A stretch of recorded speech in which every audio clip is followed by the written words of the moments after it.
This next talk is called The Flood of Sensuality, and this is another of those talks given by Ajahn Chah to the group of monks and novices after the recitation of the monastic rule.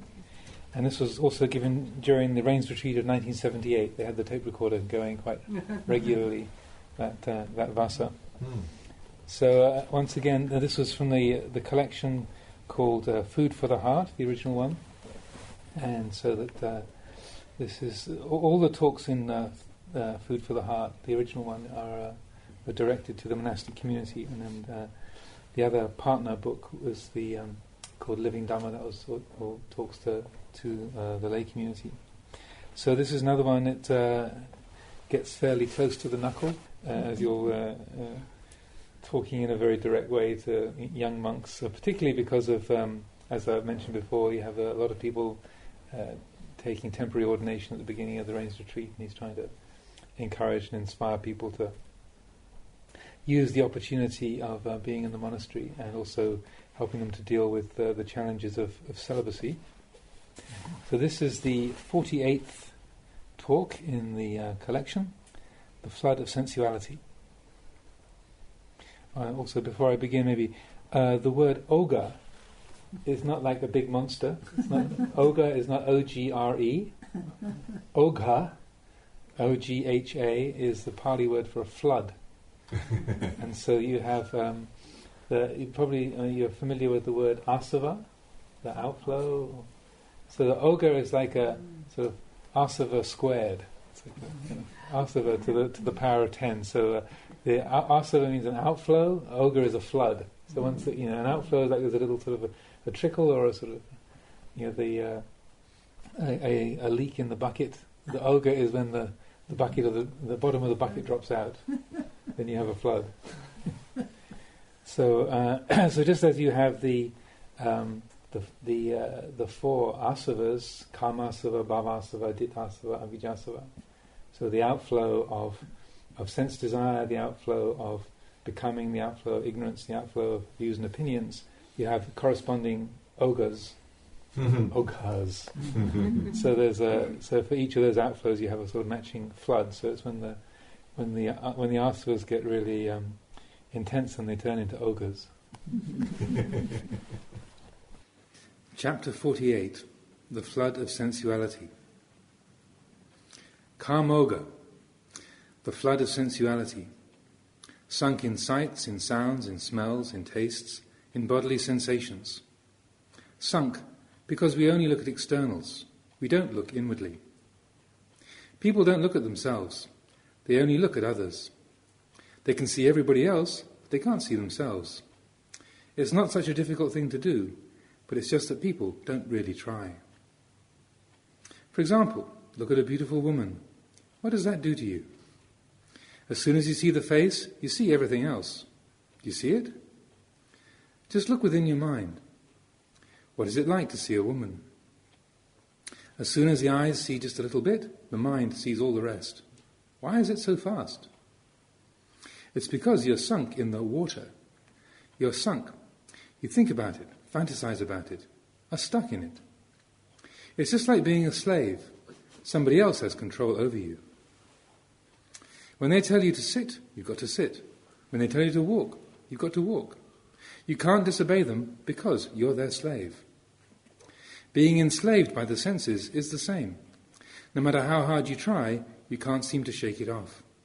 And if you expect others to do it for you, you really get into trouble. You must shake it off for yourself. Therefore, the Buddha left the practice of Dhamma, the transcendence of suffering, up to us. Take Nibbana, for example. The Buddha was thoroughly enlightened. So, why didn't he describe Nibbana in detail? Why did he only say that we should practice and find out for ourselves? Why is that? Shouldn't he have explained what Nibbana is like? The Buddha practiced, developing the perfections over countless world ages for the sake of all sentient beings. So why didn't he point out Nibbana so that they all could see it and go there too? Some people think like this. If the Buddha really knew, he would tell us. Why should he keep anything hidden? Actually, this sort of thinking is wrong. We can't see the truth in that way.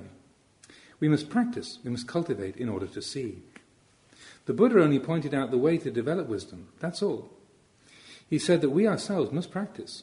Whoever practices will reach the goal. But the path which the Buddha taught goes against our habits. We don't really like to be frugal, to be restrained, so we say, show us the way to Nibbana, so that those who like it easy, like us, can get there too. It's the same with wisdom. The Buddha can't show you wisdom. It's not something that can be simply handed around. The Buddha can show you the way to develop wisdom, but whether one develops much or only a little depends on the individual. Merit and accumulated virtues of people naturally differ. Just look at a material object, such as the wooden lions in front of the hall here. People come and look at them, and they can't seem to agree. One person says, "Oh, how beautiful," while another says, "How revolting." It's the one lion, both beautiful and ugly. Just this is enough to know how things are. Therefore, the realization of Dhamma is sometimes slow, sometimes fast. The Buddha and his disciples were all alike in that they had to practice for themselves. But even so, they still relied on teachers to advise them and give them techniques in the practice. Now, when we listen to Dhamma, we may want to listen until all our doubts are cleared up. But they'll never be cleared up simply by listening. Doubt is not overcome simply by listening or thinking. We must first clean out the mind. To clean out the mind means to revise our practice. No matter how long we were to listen to the teacher talk about the truth, we couldn't know or see that truth just from listening. If we did, it would be only through guesswork or conjecture. However, even though simply listening to the Dhamma may not lead to realization, it is beneficial. There were, in the Buddha's time, those who realized the Dhamma, even realizing the highest realization, arahantship, while listening to a discourse. But those people were already highly developed, their minds already understood to some extent. It's like a football. When a football is pumped up with air, it expands. Now the air in that football is all pushing to get out, but there's no hole for it to do so. As soon as a needle punctures a football, the air comes bursting out. This is the same. The minds of those disciples who were enlightened while listening to the Dhamma were like this. As long as there was no catalyst to cause the reaction, this pressure was within them, like the football. The mind was not yet free because of this very small thing concealing the truth. As soon as they heard the Dhamma and it hit the right spot, wisdom arose. They immediately understood, immediately let go and realized the true Dhamma. That's how it was. It was easy. The mind uprighted itself. It changed or turned from one view to another. You could say it was far, or you could say it was very near. Now, this is something we must do for ourselves. The Buddha was only able to give techniques on how to develop wisdom, and so were the teachers these days. They give Dhamma talks. They talk about the truth, but still, we can't make that truth our own. Why not? There's a film obscuring it. You could say that we're sunk in the water. Karmoga, the flood of sensuality. Bhavoga, the flood of becoming. Becoming, bhava, means the sphere of birth. Sensual desire is born at the sights, sounds, tastes, smells, feelings and thoughts with which we identify. The mind holds fast and is stuck to sensuality. Some cultivators get bored, fed up, tired of the practice and are lazy. You don't have to look very far. Just look at how people can't seem to keep the Dhamma in mind. And yet if they get scolded, they'll hold on to it for ages. They may get scolded at the beginning of the rains, and even after the rains retreat has ended, they still haven't forgotten it. They won't forget it their whole lives if it goes down deep enough. But when it comes to the Buddha's teaching, telling us to be moderate, to be restrained, to practice conscientiously, why don't people take these things to their hearts? Why do they keep forgetting these things? You don't have to look very far. Just look at our practice here. For example, establishing standards such as after the meal, not chattering while washing your bowls. Even this much seems to be beyond people. Even though we know that chattering is not particularly useful and binds us to sensuality, people still like talking. Pretty soon they start to disagree and eventually get into arguments and squabbles. There's nothing more to it than this. Now, this isn't anything subtle or refined. It's pretty basic. And yet people don't seem to really make much effort with it. They say they want to see the Dhamma, but they want to see it on their own terms. They don't want to follow the path of practice. That's as far as they go. All these standards of practice are skillful means for penetrating and seeing the Dhamma, but people don't practice accordingly. To say real practice or ardent practice doesn't necessarily mean you have to expend a whole lot of energy. Just put some effort into the mind, making some effort with all the feelings that arise, especially those which are steeped in sensuality. These are our enemies. But people can't seem to do it. Every year, as the end of the rains retreat approaches, it gets worse and worse. Some of the monks have reached their limit of their endurance and the end of their tether. The closer we get to the end of the rains, the worse they get. They have no consistency in their practice. I speak about this every year, and yet people can't seem to remember it. We establish a certain standard, and in not even a year, it's fallen apart. It starts when the retreat is almost finished. The chatter, the socializing and everything else. The practice all goes to pieces. This is how it tends to be. Those who are really interested in the practice should consider why this is so. It's because people don't see the adverse results of these things. When we're accepted into the Buddhist monkhood, we live simply. And yet some disrobe to go to the front where the bullets fly past them every day. They prefer it like that. They really want to go. Danger surrounds them on all sides, and yet they're prepared to go. Why don't they see the danger? They're prepared to die by the gun, but nobody wants to buy... They're prepared to die by the gun, but nobody wants to die developing virtue. Just seeing this is enough. It's because they're slaves, nothing else. See this much, and you know what it's all about. People don't see the danger. This is really amazing, isn't it? You'd think they could see it, but they can't. If they can't see it even then, there's no... If they can't see it even then there's no way that they can... If they can't see it even then there's no way they can get out. They're determined to whirl around in samsara. This is how things are. Just talking about simple things like this, we can begin to understand. If you were to ask them, why were you born? They'd probably have a lot of trouble answering, because they can't see it. They're sunk in the world of the senses and sunk in becoming, bhava. Bhava is the sphere of birth, our birthplace. To put it simply, beings are born from bhava. It's the preliminary condition for our birth. Wherever birth takes place, that's bhava. For example, suppose we had an orchard of apple trees that we were particularly fond of. That's a bhava for us if we don't reflect with wisdom. How so? Suppose our orchard contained 100 or 1,000 apple trees. It doesn't really matter what kind of trees they are, just so long as we consider them to be our own trees. Then we're going to be born as a worm in every single one of those trees. We bore into every one, even though our human body is still back there in the house. We send out tentacles into every one of those trees. Now, how do we know that it's a bhava? It's a bhava, a sphere of existence, because of our clinging to the idea that those trees are our own, that orchard is our own. If someone were to take an axe and cut down one of the trees, the owner over there in the house dies along with the tree. He gets furious and has to go and set things right, to fight and maybe even kill over it. That quarrelling is the birth. The sphere of birth is the orchard of trees that we cling to as our own. We are born right at the point where we consider them to be our own, born from that bhava. Even if we had 1,000 apple trees, if someone were to cut down just one, it would be like cutting the owner down. Whatever we cling to, we're born right there. We exist right there. We are born as soon as we know. This is knowing through not knowing. We know that someone has cut down one of our trees, but we don't know that those trees are not really ours. This is called knowing through not knowing. We are bound to be born into that bhava. Vata, the wheel of conditioned existence, operates like this. People cling to bhava. They depend on bhava. If they cherish bhava, this is birth.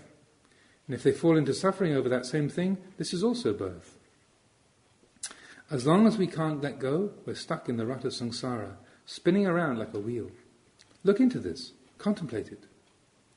Whatever we cling to as being us or ours, that is a place for birth. There must be a bhava, a sphere of birth, before birth can take place. Therefore the Buddha said, whatever you have, don't have it. Let it be there, but don't make it yours. You must understand this having and not having. Know the truth of them. Don't flounder in suffering. The place that we were born from, you want to go back there and be born again, don't you? All of you monks and novices, do you know where you were born from? You want to go back there, don't you? Right there. Look into this. All of you getting ready. The nearer we get to the end of the retreat, the more you start preparing to go back and be reborn there. Really, you'd think that people could appreciate what it would be like living in a person's belly. How uncomfortable would that be? Just look. Merely staying in your kuti for one day is enough. Shut all the doors and windows and you're suffocating already. How would it be to lie in a person's belly for 9 or 10 months? Think about it. People don't see the liability of things. Ask them why they're living or why they are born, and they have no idea. Do you still want to get back in there? Why? It should be obvious, but you don't see it. Why can't you see it? What are you stuck on? What are you holding on to? Think it out for yourself. It's because there is a cause for becoming and birth. Just take a look at the preserved baby in the main hall. Have you seen it? Isn't anybody alarmed by it? No, no one's alarmed by it. A baby lying in its mother's belly is just like that preserved baby. And yet you want to make more of those things, and even want to get back and soak it, and even want to get back and soak in there yourself. Why don't you see the danger of it and the benefit of the practice? You see, that's power. The root is right there. It revolves around that. The Buddha taught to contemplate this point. People think about it, but still don't see. They're all getting ready to go back there again. They know that it wouldn't be very comfortable in there. To put their necks in a noose is really uncomfortable, yet they still want to lay their heads in there. Why don't they understand this? This is where wisdom comes in, where we must contemplate. When I talk like this, people say, if that's the case, then everybody would have to become monks. And then how would the world be able to function? You'll never get everybody to become monks, so don't worry.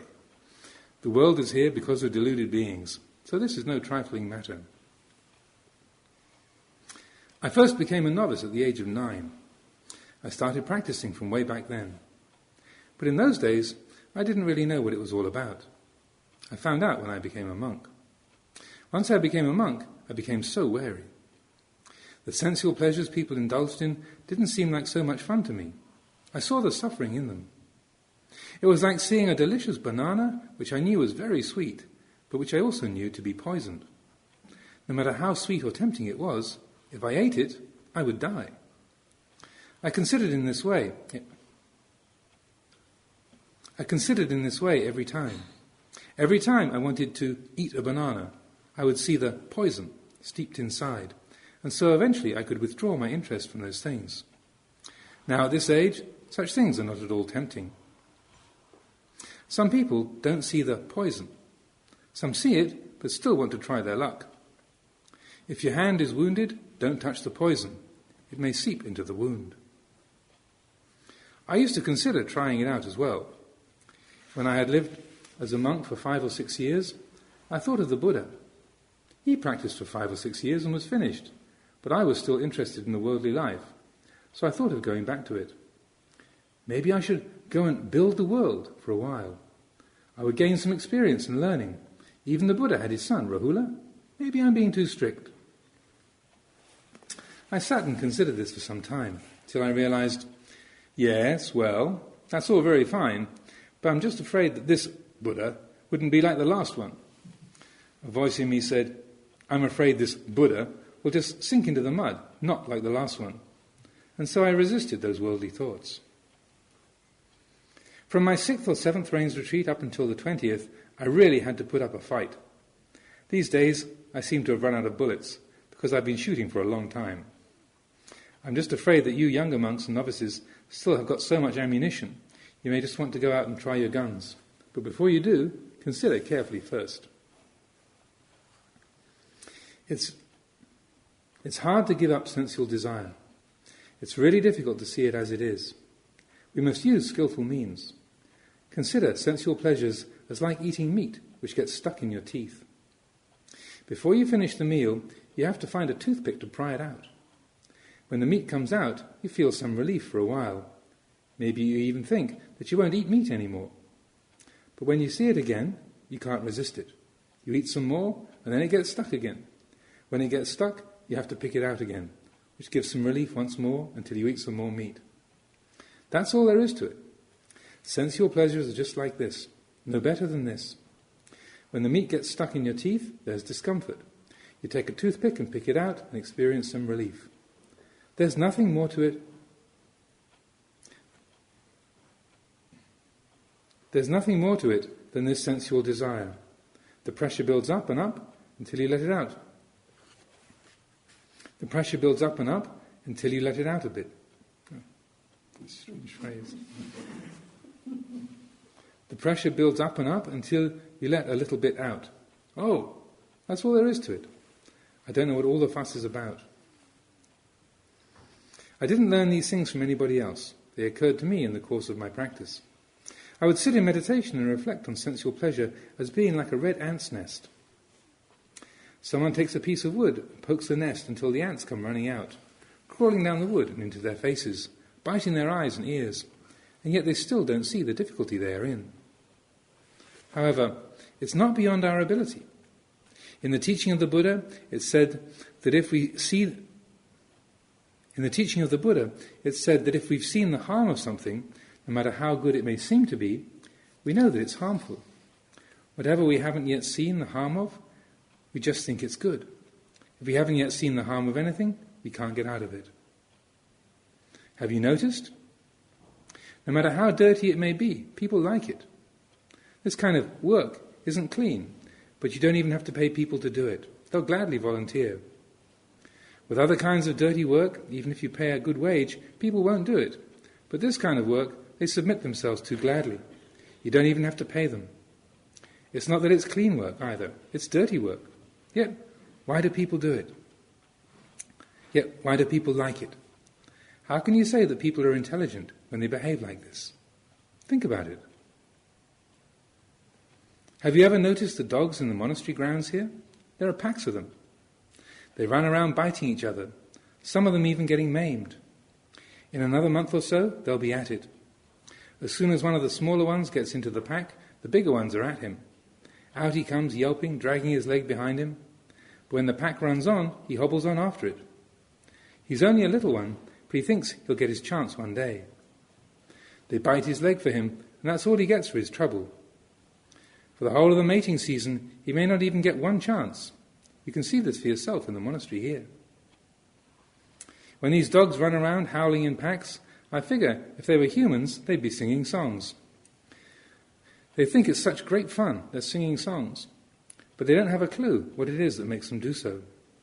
They just blindly follow their instincts. Think about this carefully.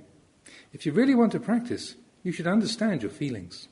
For example, among the monks, novices or lay people, who should you socialize with? If you associate with people who talk a lot, they induce you to talk a lot also. Your own share is already enough. Theirs is even more. Put them together and they explode. People like to socialize with those who chatter a lot and talk of frivolous things. They can sit and listen to that for hours. When it comes to listening to Dhamma, talking about practice, there isn't much of it to be heard. Like when giving a Dhamma talk.